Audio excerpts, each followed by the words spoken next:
인간이 어떤 생존을 위한 본능으로서 가지고 있는 그런 특성들을 어른이 될 때까지 잘 지속하고 지켜낼 수 있도록 환경을 우리는 어떻게 만들어줄 수 있을 것인가, 영유아 시기에. 그래서 우리가 불가능하지만 절대적 환대라고 하는 하나의 지향을 만들고 그 지향을 향해 걸어간다면. 안녕하세요. 안산대학교 유아교육과 김명하 교수입니다. 잠깐 제 전공을 소개하면서 시작을 하겠습니다. 유아교육을 포함한 교육은 사람, 그리고 사람 사이의 관계에 좀 집중하는 학문이라고 볼 수 있겠죠. 특히 유아교육은 이제 많은 분들이 말씀을 하시기를 영유아 시기에 이렇게 특정한, 그러니까 대상을 좀 특정해서 고민하는 그런 학문이 아니냐라고 말씀들을 많이 하시죠. 그런데 우리 모두가 영유아 시기를 경험했다라는 점에서 사실은 영유아 교육이라고 하는 것은 우리의 오늘을 설명을 하고, 그리고 우리가 맺고 있는 관계의 장, 그러니까 다시 말하면 어떤 사회, 이러한 부분들을 설명하는 단초나 근거가 또 될 수 있는 것 같습니다. 예를 들면 이러한 게 있을 것 같아요. 제가 대학에서 근무를 하다 보니까 많은 학생들을 만나게 돼요. 그런데 그 중에는 그 혼자서 해결하기 어려운 문제에 봉착한 그런 학생들이 지도교수나 선배, 심지어는 후배들에게 도움을 요청해서 문제를 이렇게 해결해 나가는 것들을 좀 보게 되는 것 같아요.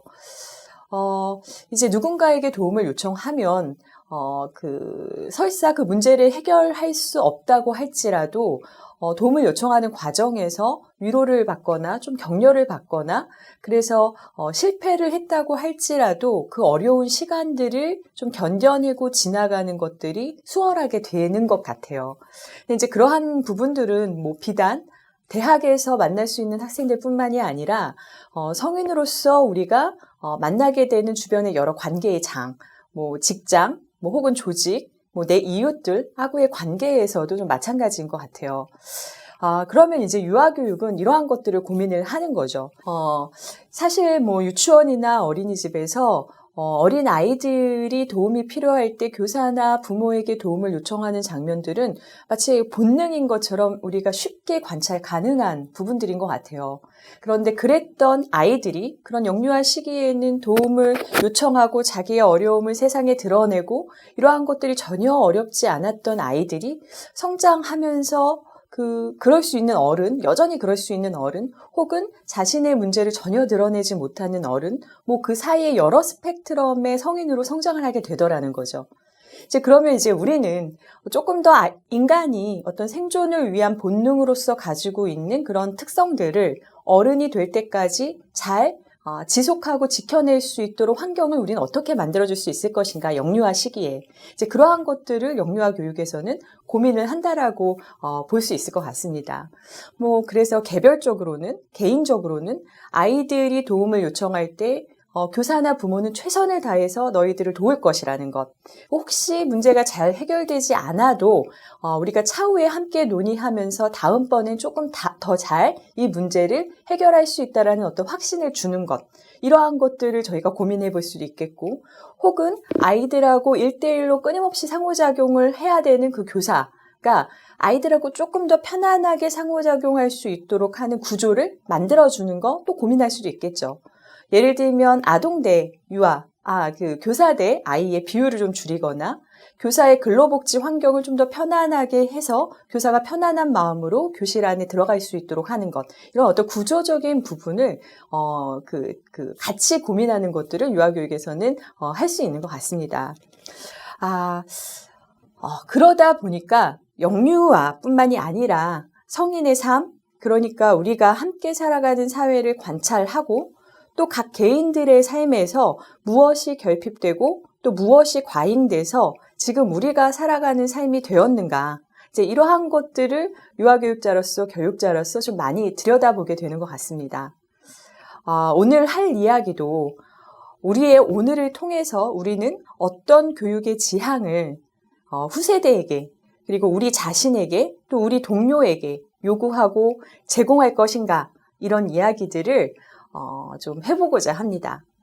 조금 더 축약해서 이야기를 하면 우리가 한 개인으로서 우리 주변에 어떤 선한 영향력을 행사할 수 있는가, 교육이라고 하는 것 매개로 해서, 그리고 개인으로서 뿐만이 아니라 공공의 어떤 구조 안에서 그런 선한 영향력들이 끊임없이 지속될 수 있도록 하는 장을 또 우리는 어떻게 만들어낼 수 있는가, 이런 이야기들을 좀 해보도록 하겠습니다. 살아가다 보면 어느 날은 좀 편안하고 심지어 행복하다라고 느껴지는 날도 있고, 또 어느 날은 좀 고통스럽고 괴롭고 이런 날들도 있는 것 같아요. 그 시청하시는 많은 분들이 공감하실 거라고 생각을 합니다. 누군가에게 인정받고 또 존중받고, 그래서 내가 중요하게 여기는 어떤 집단의 일원임을 우리가 느낄 때, 그럴 때 우리는 편안하고 심지어 행복감을 느끼기도 하겠죠. 혹은 또 그렇지 않을 때, 그럴 때 우리는 참 괴롭죠. 제가 이제 근무하는 대학에서도 마찬가지인 것 같습니다. 이제 대학에서 근무하면서, 선배, 후배 교수들, 그리고 같이 함께 공부하는 우리 학생들이 있는데, 그들에게, 당신 참 되게 열심히 하는구나. 당신과 함께 하는 것이 우리에게도 너무 큰 기쁨이야. 이런 어떤 유언의, 그리고 무언의 메시지를 제가 받을 때, 그런 날 굉장히 편안하고 행복하다라고 느끼게 되는 것 같습니다. 그런데 그렇지 않은 날도 있겠죠. 이렇게 어떤 메시지, 부정의 메시지, 당신 그거밖에 못해? 그렇게 해서 어떻게 하려고 그래? 이거 당신 너무 잘못했어. 이런 어떤 무언의 혹은 유언의 또 메시지를 받는 날도 있어요. 근데 그런 날이면 잠 잘 못 자고, 심지어 일주일 동안 고통스러워하고, 밤에 잠자다 이불킥하고, 어떤 이러한 상황들을 우리 모두는 좀 겪게 되는 것 같습니다. 내가 어떤 직장에 근무하고, 그리고 어떤 직급을 가졌는가 관계없이 이런 현상은 우리들에게 굉장히 익숙한 그런 장면이죠. 자존감에 대한 이야기들을 좀 많이 하시는 것 같아요. 자존감을 많은 이제 분들이 많은 그 이론에서 개인의 역량이라고 흔히들 이야기를 합니다. 그러니까 쉽게 이야기하면 아무리 스트레스를 주는 조직이 있다고 하더라도 네가 높은 자존감을 가져서 그런 스트레스에 잘 대처할 수 있으면 그 문제가 안 돼. 그거에 무너지거나 그걸 견디는 건 결국 너의 역량이야. 네 자존감이라고 하는 그 개인적 능력에 달려있는 거야. 이런 이야기들을 우리가 좀 많이 듣는 것 같아요. 그런데 제가 이제 현장에서, 교육 현장에서, 유치원 현장에서 보다 보면 그게 자존감이라고 하는 것이 과연 개인의 역량인가? 라는 좀 의문들을 많이 갖게 되는 것 같습니다. 그러니까 자존감이라고 하는 것은 이제 제가 느낄 때는 환경의 결과가 아닐까? 개인의 역량이라기보다는 이 개인이 속해 있는 환경과 공동체가 그를 존중하는가? 그가 중요한 어떤 일원이라고 느낄 수 있도록 관계 맺고 있는가? 그런 어떤 작용의 결과로서 자존감이라고 하는 것이 만들어지는 거 아닌가? 하는 이제 생각을 갖게 된다라는 거죠. 그러니까 나를 존중하지 않는 그 주변 상황이 있는데 한 개인이 자신의 존엄을 지켜내는 건 쉽지 않기 때문인 것 같아요. 대학에서도 학교 교실에서도 이제 여러 학생들이 있는데 이렇게 외형상으로 위축되어 있거나 혹은 자신의 의견을 이야기하거나 자기를 드러내는데 되게 어려워하는 학생들이 있어요. 아마도 그러한 것들이 어려운 이유는 그 공간이 이제 누적된 과거의 경험에 의해서 그 공간이 자신에게 안전하지 않은 공간이라고 느낄 때 사람은 위축되고 자기를 존중하기 어려운 것 같아요. 그런데 그런 그 개인이라고 하더라도 이제 끊임없이 신뢰를 만들어주는 관계를 우리가 제공을 하고 어떤 이야기를 해도 어떤 태도를 보여도 비난받지 않는다라는 어떤 그런 신뢰를 구축하면 그에게도 자기를 드러내는 것이 조금 더 익숙해지고 편안해지면서 높은 자존감을 갖게 되는 이제 그런 장면들을 많이 목격하게 되는 것 같습니다. 다시 말하면 공동체가 그리고 사회가 문화가 한 개인을 환대함으로써 그에게 선물할 수 있는 최고의 힘으로써 자존감이 존재하는 거 아닌가 하는 그런 생각을 갖게 됩니다. 커다랗고 그리고 무거운 이야기를 좀 나눠보고자 합니다. 지난 2018년 11월 21일 경향신문 1면엔 2018년 1월부터 시작해서 9월까지 산업재해로 사망한 1200명 노동자에 대한 기록이 실렸습니다. 떨어짐, 끼임, 깔림, 뒤집힘, 부딪힘, 물체에 맞음. 이게 이제 사망의 기록이에요. 그런데 우리가 누군가의 죽음의 원인을 이런 용어로 표현할 수 있다는 것 자체가 굉장히 비극적이죠. 이런 사망의 원인이 무감하게 반복되면서 나열되었던 그 지면을 아마 많은 분들이 기억하실 것 같아요. 굉장히 충격적인 지면이었던 걸로 저도 기억이 납니다. 그 죽음은 2,000명이란 숫자에서 사실은 끝나는 게 아니죠. 그의 2,000명 죽은 그 각각 개개인들의 부모, 그들의 자녀, 또 그들의 형제, 그리고 그들이 관계 맺었던 많은 사회적인 인연들, 이런 사람들까지 우리가 같이 계산을 하면 하나의 죽음, 한 개인의 죽음보다 몇 배나 더 많은 몇 배나 더 많은 이들의 고통에 이 개인들의 죽음이 맞닿아 있다는 걸 우리는 알 수 있을 것 같습니다. 끼이고 깔리고 또 압착되고 떨어져 죽는 죽음, 그로 인한 고통이 매일매일 반복되는 셈이라고도 볼 수 있을 것 같아요. 의역학자 김승섭 교수는 그 아픔이 길이 되려면 이라는 그 에세이집을 쓰신 분이죠. 그 의역학자 김승섭 교수는 산업재해로 다치는 노동자 숫자는 최소 하루 1,100명, 한 해 40만 명 정도로 추정하고 있습니다. 공식 통계보다 이제 앞에서 이야기했던 그런 공식 통계보다 약 10배가 많은 이런 추정은 산재 처리가 되지 않은 더 많은 사고 그리고 더 많은 죽음이 현장에는 존재하기 때문이겠죠. 이런 것을 보면 21세기 기술의 진보는 사람을 위해 존재하지 않는 것처럼 느껴지기도 합니다. 인공지능, 기술혁명, 4차 산업혁명, 이러한 것들이 지금을 관통하는 굉장히 중요한 또 키워드죠. 그런데 이런 어떤 그 기술의 진보는 우리가 상상하지 못한 세계를 지속적으로 열고는 있지만 그 안에 김용균들, 그러니까 많은 노동자들을 위한 그런 어떤 기술로는 사용되지 않는 것 같습니다. 우리가 좋은 호텔 가면 사람의 몸을 인식하고 자동으로 문이 열리고 닫히고 이런 것들도 볼 수 있겠고, 또 뭐가 있을까요? 테슬라에서 사람이 운전하지 않아도 주변 상황을 인식해서 자동으로 운전하는 그런 자동차 기계 또 만들어내고 있는 그런 세상인데, 달려오는 열차를 멈추게 할 수 있는 인공지능은 없죠. 사람의 앞차기에 낀 사람의 몸을 또 인식하고 그 작동을 멈추게 하는 기계는 없는 것이죠.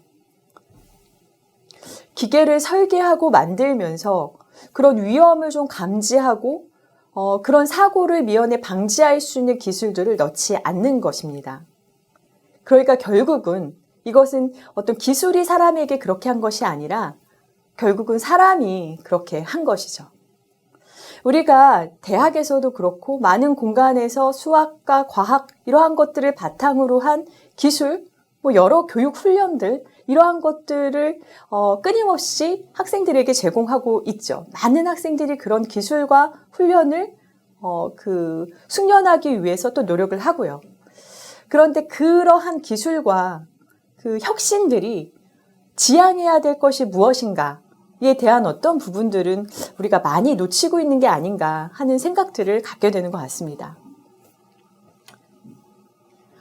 우리가 사는 세상을 실제로 움직이는 것은 좀 더 효율적으로 생산하는 기계, 그리고 홀로 움직이는 자동차, 좀 더 빠른 정보통신망 이런 것들뿐만이 아니라 불 꺼진 선로에서 인간을 압착하는 기계 앞에서 그리고 숱한 재난의 현장에서 사람의 안전을 확보하고 또 사람을 구하는 사람들 그리고 기술들인 것 같습니다. 구조는, 그러니까 시스템은 사람을 모멸하지 않고 존중하는 온전한 어떤 체계를 향해서 가도록 하는 것, 그러한 것들에 우리의 마음과 우리의 철학과 우리의 교육 현장 이러한 것들을 좀 보태야 하는 것 아닌가 생각을 합니다. 대학에서 강의를 하다 보면 학생들 사이의 관계도 살펴보게 됩니다. 좋은 교사가 이제 저는 유아교육과니까 좋은 교사가 되는 여러 가지 공부들을 하는 학과인데요. 그 좋은 교사가 되기 위해서는 이제 제가 학생들하고 계속 강의하고 만나고 하면서 느끼는 건데 많은 텍스트를 읽고 많은 내용들을 암기하고 좋은 성적을 받는다고 그것이 좋은 교사로 연결되지는 않는 것 같아요. 그러니까 대학에서 3년 혹은 4년의 기간 동안 좋은 교사가 되기 위해서 우리가 연마해야 되는 건 그 대학 시절에 연마해야 되는 건 그 대학 시절에 내가 어떻게 해야 좋은 사람이 될 수 있을 것인가 이러한 것들을 고민하는 거 아닐까? 고민해야 되는 거 아닐까? 이런 생각을 하게 되는 것 같습니다. 그러니까 대학 시절에 좋은 사람이라는 것은 결국 교실에서 함께 공부하는 친구들에게 좋은 동료가 되어주는 것. 그리고 같은 과에서 생활하는 학과의 선배나 후배들에게 좋은 또 친구가 되어주는 것. 그리고 또 대학에서 만나는 교수뿐만이 아니라 대학에 수많은 인연들이 있죠. 늘 교실을 청소해 주시는 청소 노동자분들도 계실 테고, 그 건물을 안전하게 지켜주시는 경비 노동자들도 계실 거예요. 그러니까 대학에서 만나는 그 수많은 인연들에게 좋은 이웃이 되어주는 것. 그러니까 대학생이라고 한다면 대학 시절에 그런 좋은 사람이 되기 위해서 노력하는 것이 결국 미래의 그 유치원 어린이집 현장에서 좋은 교사가 되도록 하는데 직접적으로 혹은 간접적으로 영향을 미치게 되는 것 같습니다. 그러나 여전히 그 대학은 상대평가, 경쟁을 조장하는 거죠. 누군가에게 공감하고 누군가를 돕기 위해서는 이제 사실 상대평가보다는 절대평가가 조금 더 적절한 구조일 거예요. 그러나 여전히 대학은 사범대에서도 경쟁을 조장하고 내가 좋은 점수를 받기 위해선 다른 학생이 낮은 점수를 받아야 하는 어떤 그러한 부분들을 여전히 전제하고 있다는 거죠. 뿐만이 아니라 비정규직, 파견직 노동자 이러한 그 많은 그 분들이 여전히 대학 안에서도 존재하고 있죠.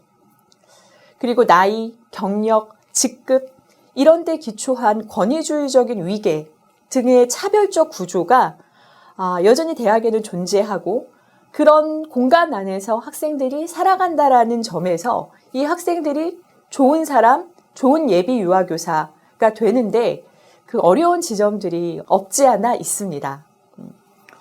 그러니까 이러한 어떤 구조 안에서는 주어지는 대로 살아서는 좋은 사람이 되는 것이 쉽지 않은 것 같습니다. 그래서 당연하게 보이는 현실을 좀 낯설게 보려고 노력하는 것, 그리고 당연했던 것들이 정말 당연한 것인가?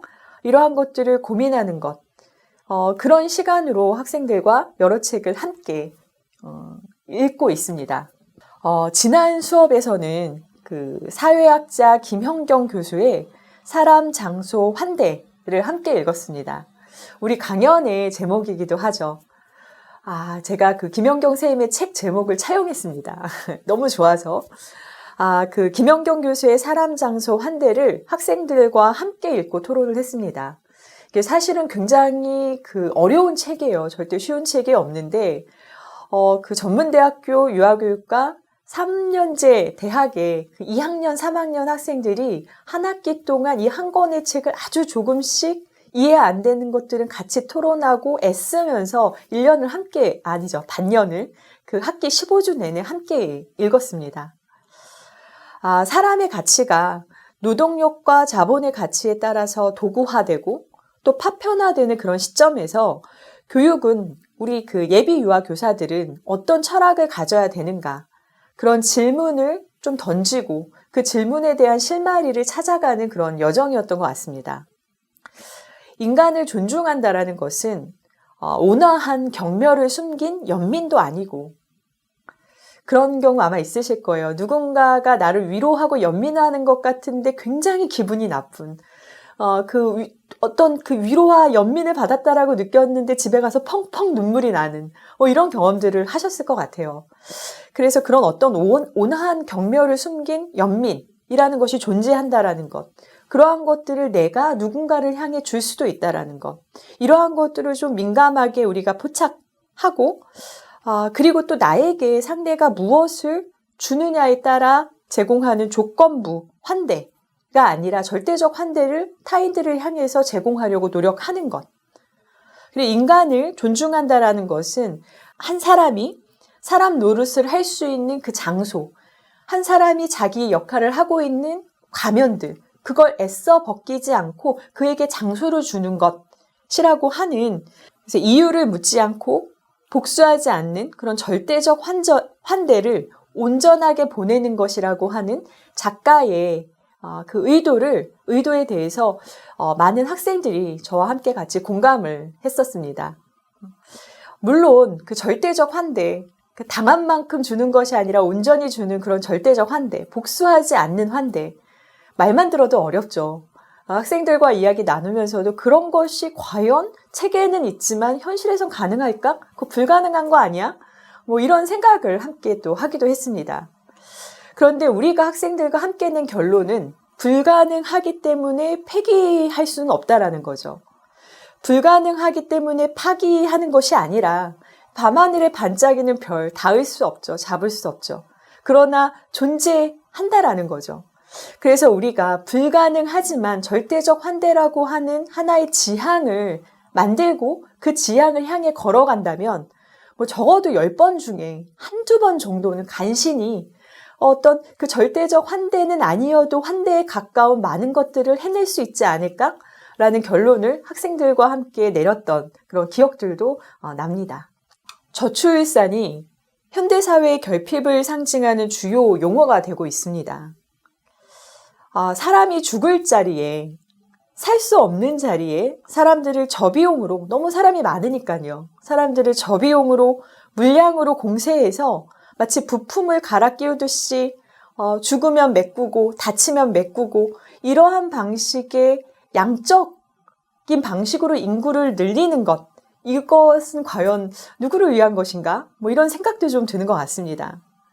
태어난 사람이 환대받고 그들이 자신의 삶을 끝까지 살아내도록 하는 그런 어떤 개인적인 관계, 그리고 그러한 관계들이 지속될 수 있도록 하는 구조, 이러한 것들이 사실은 우리에게 필요하고 교육의 장에서 그러한 것들을 끊임없이 논의하고 요구하고 제안하고 이러한 것들이 우리들에게 필요하다라는 생각을 하게 됩니다.